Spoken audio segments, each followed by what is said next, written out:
पूरा गांव गहरी नींद में डूबा हुआ था। सिर्फ हवा की सनसनाहट और पत्तों की सरसराहट सुनाई दे रही थी। ऐसे ही माहौल में टीपी अपने दोस्त के घर की ओर बढ़ रहा था। अचानक रास्ते में एक जाना पहचाना चेहरा सामने आ खड़ा हुआ। उसका भाई अर्जुन जो पूरे 5 साल बाद गांव लौटा था। उसका लौटना गांव के लिए किसी त्योहार से कम नहीं था। टीपी की आंखें खुशी से नम हो गईं, क्योंकि बचपन में दोनों भाई हर वक्त साथ साथ रहते थे। लेकिन उस रात एक ऐसा राज सामने आया जिसने सब कुछ बदल दिया। आधी रात को अर्जुन चुपचाप उठा और गांव के घरों में घुसने लगा। वह कुछ अजीब बड़बड़ा रहा था और सुबह तक जिन घरों में गया वहां लाशें मिली। पहले दिन 2, फिर 4। धीरे धीरे पूरे गांव में दहशत फैल गई। लोग अपने ही घरों में दुबक कर बैठने लगे। टीपी को यकीन नहीं हो रहा था कि उसका भाई, जो कभी किसी को चोट भी नहीं पहुंचाता था, वह अब ऐसा कैसे कर सकता है। सच्चाई जानने के लिए उसने गांव में छिपे हुए कैमरे लगाए। फुटेज देखकर उसके पैरों तले जमीन खिसक गई। अर्जुन ही रात में सबके घरों में घुसकर मौत का कारण बन रहा था। उस रात टीपी ने अर्जुन का पीछा करने का फैसला किया। जैसे ही अर्जुन कमरे से बाहर निकला, टीपी ने आवाज लगाई, अर्जुन कहाँ जा रहा है तू?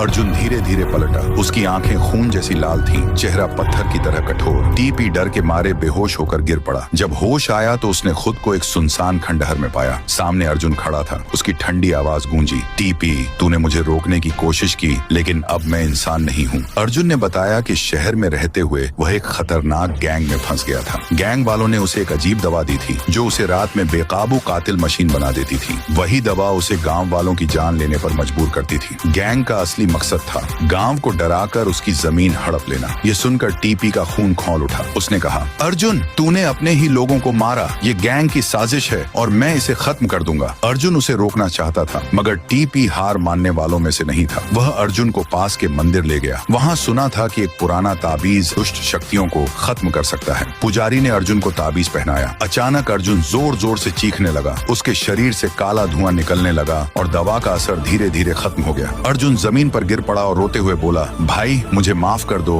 मैं मजबूर था। टीपी ने उसे गले लगा लिया। फिर पुलिस को खबर दी और गैंग को पकड़वा दिया। गांव में फिर से शांति लौट आई। उस दिन के बाद से टीपी और अर्जुन ने एक दूसरे से वादा किया कि चाहे हालात कितने भी कठिन हों, वे हमेशा साथ रहेंगे।